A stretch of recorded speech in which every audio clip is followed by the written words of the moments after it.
Life Audio. At some point in time, I think I have to be okay with the fact that I encountered a problem. I did my best to solve it. Here's the result. And simply, that has to be enough of a narrative. Hey there, parents. Are you tired of the babysitter search struggle? Look no further. Welcome to KingdomCareSitters.com, where Christian families connect with like-minded sitters who share their faith. I was searching for a reliable sitter who understands our faith and family dynamics. With KingdomCareSitters.com, I found the perfect match. And guess what? You can discover sitter profiles, post jobs, and even schedule and book short-term or long-term care, all on the user-friendly website, KingdomCareSitters.com. Plus, KingdomCareSitters.com lets you pay securely online. Whether it's date night, work commitments, or just some me time, Kingdom Care's got you covered. As a sitter, I love being part of this community. I set my own rates, connect with amazing families, and make a difference in their lives. Are you ready to find your perfect match? Visit KingdomCareSitters.com today, because when faith meets childcare, it's a match made in heaven. At Thrivent, planning your finances is bigger than money. It's a way to support the people, causes, and community you love, because helping you put your faith into action is at the heart of what we do. Thrivent, where money means more. Connect with us at Thrivent.com. Hello and welcome to the Encourager Podcast, where we have encouraging conversations to help you joyfully harmonize your home and work life. I'm your host, Rebecca Scott. I'm a wife, mother, designer, coach, and author. I'm here to help encourage and empower you to confidently make decisions that work for you and your stage of life, whatever that might be. Hello, encouragers. On today's episode, I have a guest, Whitney English, that I'm super excited to interview because it's something that I've been going through lately as we approach summer and all the kids being home. And we just had a year of a senior, which I was like, it's just going to be, but it was a thing. It was a thing as we prepare him to launch. We're getting ready for the party and maybe people are going to be in the house. And then side note, we actually didn't do it in the house. But meanwhile, my current mood is like rage purging. There's nothing that is safe in my house, including my children's current clothes. We're like, wait a minute, mom. So this guest is going to kind of help us organize things, not going to kind of help us, will help us organize. And I love her concept of organize first and decorate second, because as a creator, I'm like, let's decorate it pretty and then we'll know how to organize it. And Whitney throws that on its head. So welcome our guest, Whitney English, to the podcast. Hi, Whitney. Well, hi, Rebecca Scott. Thanks for having me. I'm excited to be here with you. I'm excited too, but I feel like I need to have a few qualifiers for you. So I'm going to read your beautiful bio here so that our listeners can get a little background here.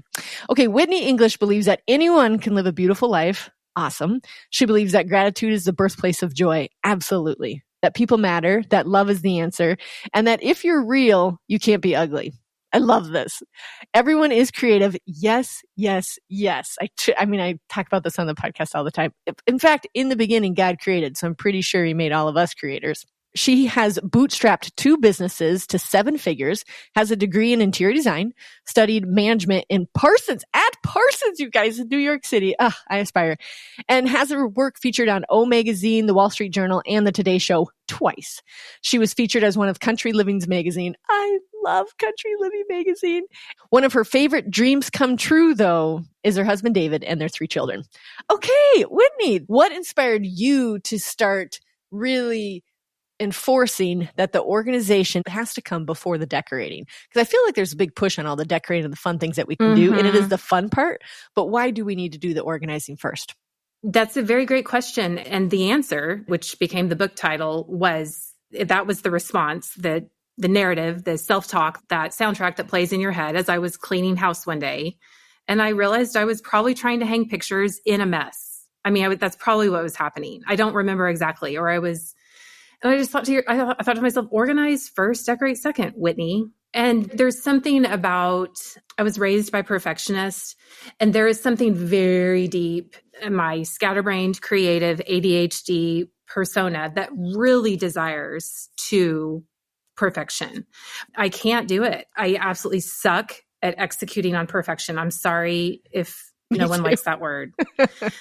I can be real. I can be honest. I can be vulnerable. I can be messed up. I can be flawed. I can be broken. I just really don't do well faking it. And perfection because it's not actually achievable, requires a certain element of performance that it's gross. Anyway, yeah. And so there's something that drives me crazy about a room that looks good that doesn't function really well, or that you open the cabinets and like all this stuff falls out. It feels like a lie. It feels like it's a facade, you know, like why are we trying to make it look good if we can't function?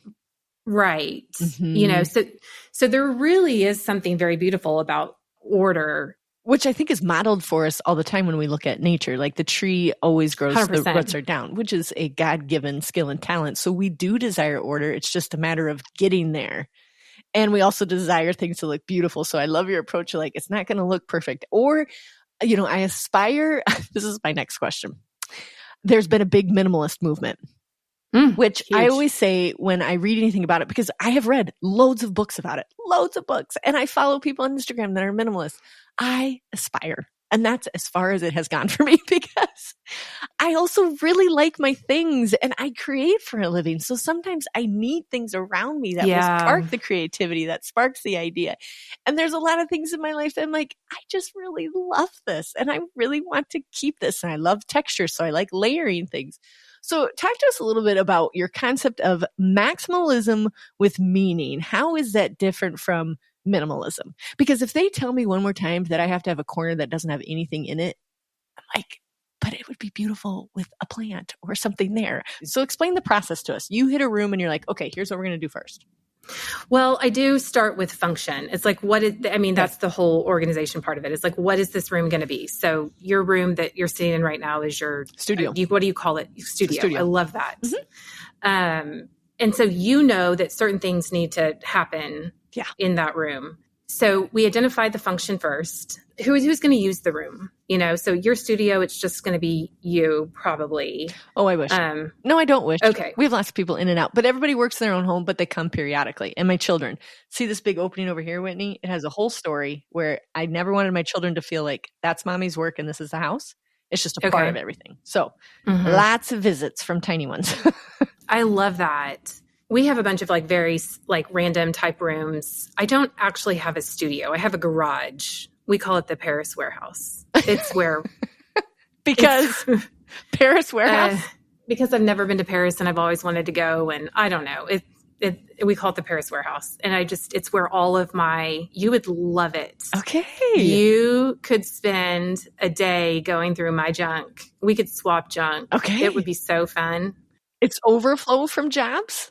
It's like, so I have an antique booth. So, I mean, it's stuff from that. It's a chair that I bought at a garage sale that needs to be reupholstered that hasn't gone to the upholsterer yet. It's paint. So if the kids have a school project, it's hot glue guns, paint brushes, furniture finish, caulking. Oh, yeah. A drill, some baskets, lots of lampshades. Oh, yeah. Lots of lampshades. It's the only appropriate thing to do.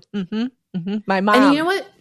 It is magic whenever you've got a lamp base that you found at Goodwill and it needs a shade and you know you have got that perfect shade up there on that shelf. Agreed. Like that is magic. And that is like that it has a story. It has a story behind it because it wasn't like you just bought it. I mean, I think there's still room for having an idea and a theme and going with it. But the more pieces that you can involve, and it is a slower process because you're not just buying it and checking out at wherever, you know, it is a slower process, but it's a more meaningful process, which makes you like honor your home system that much more, or your home. Cause it's like, oh man, this truly is my sanctuary. So Whitney, you're probably not familiar, but we talk about the 5 systems all the time. And these are like, when you start to feel chaotic or overwhelmed, I believe everybody has these 5 systems, whether you're married or not. You have your me system, how you take care of yourself, food system, answering the question, what's for supper, your home system, making a sanctuary of the place that people feel safe in, your family system, are you living the legacy that you also want to leave behind, and then your work system. So you and I are mostly talking about the home system today. And that's why I was passionate about, like, I'm really passionate about the home system because it's one of my favorites. I love to decorate, clearly. I love to be creative, but I also I desire to have things cleaned up and picked up. So I'm always toting the line between like being creative, but also like I like textures and I like multiple things on a shelf. That makes sense within reason. I don't also want things that don't belong there. So I'm always toting that line. So I loved your questions in here in our little pre-interview. It's like, what is maximalism with meaning? So that does mean you're saying function and the storytelling behind it, correct? Yeah, it doesn't have to be totally functional, but in the book, I also talk about editing, and like the idea of performing an edit on a room would just be, as I'm sitting here, I am looking at a kitchen counter that has a dead flower arrangement on it, a bottle of vinegar that needs to go into the garage, an empty garlic bucket that somebody needs to go buy garlic and refill the garlic bucket. And I think some Axe body spray and wart remover Band-Aids. That keeping it real. That it is ripe for an edit. So you call it editing when you walk into a space and go, all right, we need to pick up, tidy up, or edit. And does the editing involve the next layer of that is no longer where the garlic bowl goes because it's an eyesore for me. Where do I want to put it? Mm-hmm. Does it involve that or just a matter of picking it up? No, it definitely involves that because it's the garlic thing where I use it. The garlic bowl, Mm-hmm. I love the garlic bowl. It's this hand-turned wooden bowl thing that I got from my grandmother. She swore my father made it. He swears he didn't. I don't know. It's a handmade, hand-turned, cool wooden bucket bowl thing. Quality is a qualifier. I would rather wait until I find a really cool old version of something. You're making a really good case. So I feel like I just have to throw this out there, listeners, that I could go on and on about why handcrafted is best because I obviously create for a living and I create handcrafted pieces. But I'm like, please, before you buy 5 of them compared to my one, while it is higher priced, you will have a story behind it. You went and designed it on the website. You used your own creativity. You went to the market or the craft show and you found it from an artisan that you got to meet. And she tells you about how she started making the mugs. I love those pieces because they have story and because it's honoring creators. Guys, we make cool stuff. So I love that you keep reinforcing, find unique pieces, use them for years and years. It's awesome. Mm-hmm. I would rather have something, unique, handmade, not plastic. No plastic. We're good. And they will say something about it when they, in your home lives too. So when they visit your home, it's oh my gosh, it just feels so homey. That is the number one compliment to me. Hopefully not because there was something out of place, but also because they're wait, I can see Becca's voice in her home. I can see where she has been, what she selected in the finishes and things. Hey, encouragers, hope you're enjoying this episode. We'll be right back after this short break. Hey there, parents. Are you tired of the babysitter search struggle? Look no further. Welcome to KingdomCareSitters.com, where Christian families connect with like-minded sitters who share their faith. I was searching for a reliable sitter who understands our faith and family dynamics. With KingdomCareSitters.com, I found the perfect match. And guess what? You can discover sitter profiles, post jobs, and even schedule and book short-term or long-term care, all on the user-friendly website, KingdomCareSitters.com. Plus, KingdomCareSitters.com lets you pay securely online. Whether it's date night, work commitments, or just some me time, Kingdom Care's got you covered. As a sitter, I love being part of this community. I set my own rates, connect with amazing families, and make a difference in their lives. Are you ready to find your perfect match? Visit KingdomCareSitters.com today, because when faith meets childcare, it's a match made in heaven. At Thrivent, planning your finances is bigger than money. It's a way to support the people, causes, and community you love, because helping you put your faith into action is at the heart of what we do. Thrivent, where money means more. Connect with us at Thrivent.com. Okay, I want to switch gears here just a little bit. I also get really hard on myself when I go to try and organize something. I'm why does this space never stay the way that I want it to? So how can we show ourselves self-compassion in the organization process? I think I struggle with this because I feel like every organizing book you ever read, sort of talks about give yourself grace.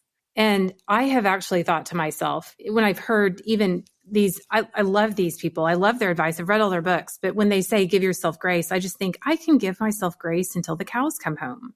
I struggle with doing. I struggle with execution. Actually, right before this, I did another podcast interview with an Enneagram expert, and she was asking me about that. And she said, oh, well, if you are an Enneagram 4, which I think I am, she said, you're doing inhibited. Like, I wrote it down. I'm like, oh yeah, I am doing inhibited. And I love doing stuff, like creative stuff. But if it's not creative, I really do find it hard to motivate myself. Do you feel that? Yes, I do relate to that. I am a 3 on the Enneagram. So I hit the ground running, and I'll spin circles around people and then spin them again because I don't like what I did. So that is not part of my personality, but mine is like, I want it organized quickly so we can move on to the next thing, even though I organize it in a way that actually doesn't function. So yeah, that's part of my personality around that. But I do like the idea of the grace, even though it is hard to implement, but reminding myself, like, okay, just do what you know for now, organize it what you know for now and what will function. So for me, it's giving myself grace that, like, it may not function after 6 weeks. So retry instead of being like, I can't believe you did it again. It's just like, no, it just didn't work what I thought it was going to. And you were probably in a rush, Becca. So let's start over.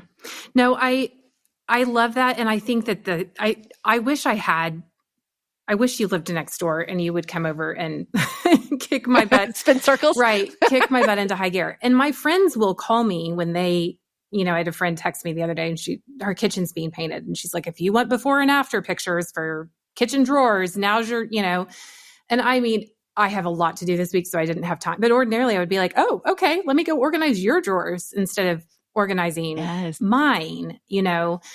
I'm motivated by the idea of helping other people, but then actually getting my stuff organized it's hard to motivate myself to do it. So I think that knowing yourself is part of it. I have hired a professional organizer before. They are a dream. They are. I have to. They are fairy godmothers. She left and I wrote that check and my husband cringed and I was like, are you going to do it? And it's hard. It really is hard, especially it was for my kids' rooms, and she and her team of fairy godmothers swooped in like the little people on Sleeping Beauty, the fairies, the 3 sisters. Yeah. The 3 sisters. And and out in one day it was done. But she said, it's not going to stay this way. She was like, we label stuff because it helps. Labeling things does help. And I saw after that investment that my kids did maintain their rooms. But we live on a big lot, but we don't have a big house. And my boys have to share a room. And there's, and they share not a walk-in closet. It's hard. But I also say, like, in our house, you get points for effort. I tell my kids that's not in the real world, that here, you get points for trying to clean your room. And I try to clean mine, and let's try it together. Let's try it again. So how do you go about motivating yourself? As you said, it is difficult to do the organizing part when you are an interior designer and you just want to skip to the decorating part. How do you make sure you do the organizing part before you get to the fun part? And maybe some people out there like, the organizing is the fun part. And I'm like, move to the second step. Right. No, I think it comes back to that. I really think that I wrestle with this tension, this desire for, if it really is perfect, then it looks good and it works well. Then, it's the ultimate form versus function debate. Okay. It's not going to be perfect until it's both. We have had to be resourceful. We moved into this house in 2020 and everything went wrong. It was the money pit. If you've seen that movie, I need to show that movie to my kids. Watch The Money Pit. They'll be like, this makes so much sense. And so there's a lot that's not finished. And we've had to get kind of creative about, like, I found this old entertainment center for free on Facebook Marketplace. And that became sort of like our pantry built-ins.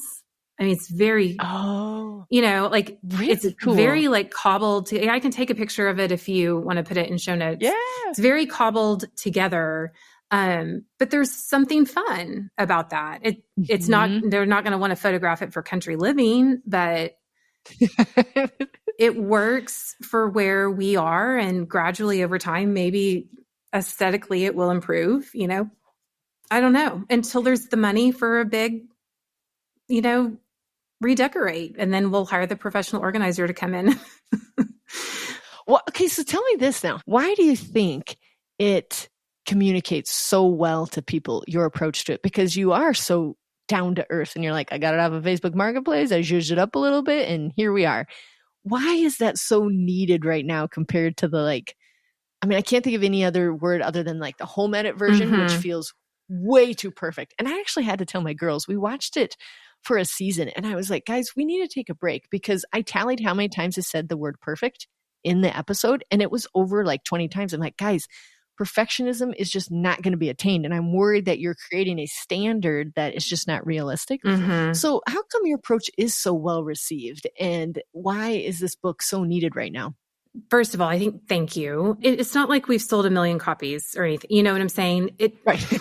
It's a conversation that I do want to have because it's the only conversation I think I know how to have as a creative, as somebody who I believe in legacy, like what your 5 systems sound very similar to milestones, check marks that we have. I feel like we could talk more about that, but I'm doing the best I can. And at some point in time, that has to become the story in and of itself. If you start to look at your life through the lens of narrative, a story is a character who has a problem, who meets a guide, who has a plan that results in success or failure.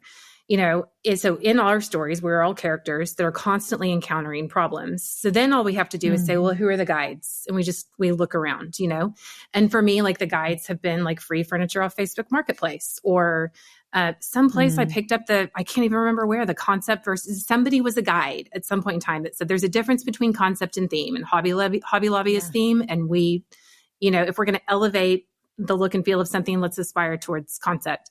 That produces the result in our life. And I think that I do struggle with this. The result is not perfect. Like that's the hard thing is if I'll share a picture of my crazy looking pantry with you. Yes. Yeah. We'll put in the show notes. Right? We'll put it on social media too. Yeah. Yeah. But I don't think Netflix is calling, you know what I'm saying? I think at some point in time, I think I have to be okay with the fact that I encountered a problem. I did my best to solve it. Here's the result. And simply that has to be enough of a narrative. And I do believe in story. I believe in the power of story. I think God has been using story since the beginning of time to communicate all kinds of like very big ideas to us. And I think story is important for emotional health. Story is how I nurture my children's hearts. Story is when they ask me hard questions. I have programmed myself to say, let me find a story. Hang on. Let me tell you a story. I'm not trying to tell you what to do. Let me speak from a lived experience. I feel like story is just so important. And at some point in time, even though mine doesn't look like the home edit, there's something about the desire for creative expression that says like, okay, we need to figure out how to tell it anyway and share it, Yeah. I truly think our home systems, if you will, can tell the overarching story of also our family system and our me system, how we are uniquely created and what uniquely fills us up. If uniquely fills us up means having 40 wreaths, I'm not exaggerating, I have 40 wreaths. Wreaths? Like yes, like go on your door. Okay. I love them and I switch them out regularly. So I can justify it because I'm like, no, I switch these things out regularly. I love them and they say something about what I enjoy and what sparks joy. Yeah. And so I think it's okay to have this. So sometimes when I'm up against back to that minimalism thing, I'm like, ooh, do I really need 6 pairs of blue light glasses? Probably not. But I darn like all the colors and they look really cute in my little canister.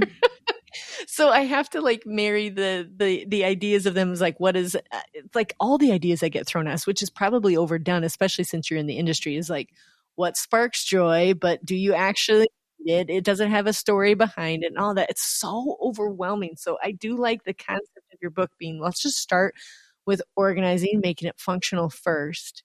And then we're going to decorate second. We're going to make sure that it reflects who we are and a little bit more of how we're uniquely created or the story behind it. We can start curating the pieces after we have organized it in a way that will in fact work. Yep. That's it. And I think that you do need 6 pairs of blue light glasses because if it was me, I'd say you need one pair in every room. Like where there's that too. There is that too. So that you're not constantly looking for pairs of blue light glasses. That makes a lot of sense to me. I think it's very telling of how you write and even how you interview is a much more down to earth approach rather than, and your book style as well, rather than like 1, 2, 3, ABC. Like, let's start, like, let's zoom out both creatively and organizationally. And then we'll start layering in the things that make it look and feel more like how we want it to. That's a high compliment. Yeah. Thank you. Yes. Oh gosh, of course. I always ask our guests, Whitney, how would you encourage our encouragers? Try to figure out how you can make somebody's day today. Pay somebody a compliment, wave at a stranger on the road, smile at somebody that is checking you out at the Dollar Tree, say thank you, make eye contact. Find somebody doing something good and just tell them that it's good. Or start reverse gossip, say something good about somebody behind their back. Oh, that's good. I love that. Yes, that's a John Acuff concept. I'm like, that is really good. I've never heard that. I love that. Yes.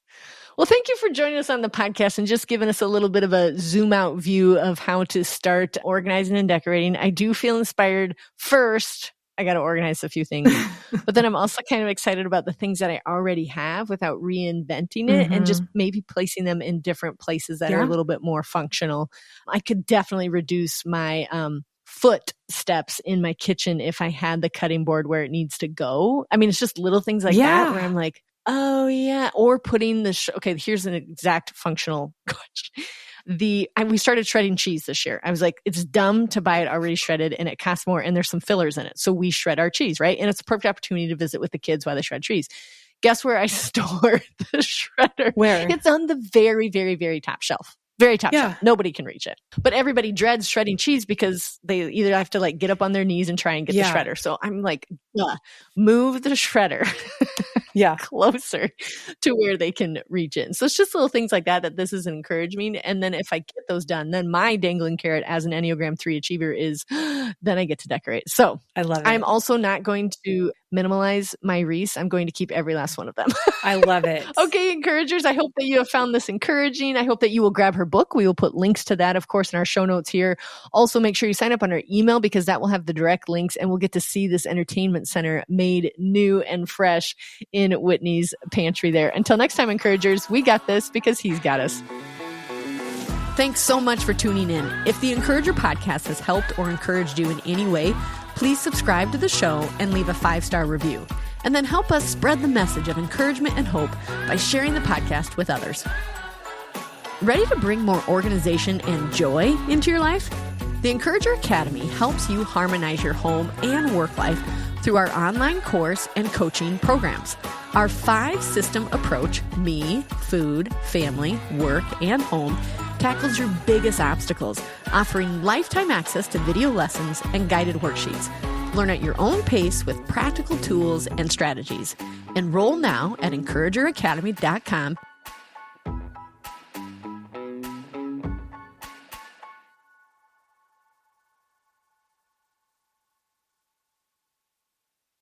Hey friend, I'm Brooke McLaughlin, host of the Everyday Prayers podcast, a ministry of million praying moms, and I'm here to invite you to partner with God for the hearts of your children on the daily. Our goal at Everyday Prayers is to help moms understand and pray God's word. Join us each weekday as we share insights from God's word for today's Christian mom. Tune in to the Everyday Prayers podcast in your favorite app or by visiting lifeaudio.com.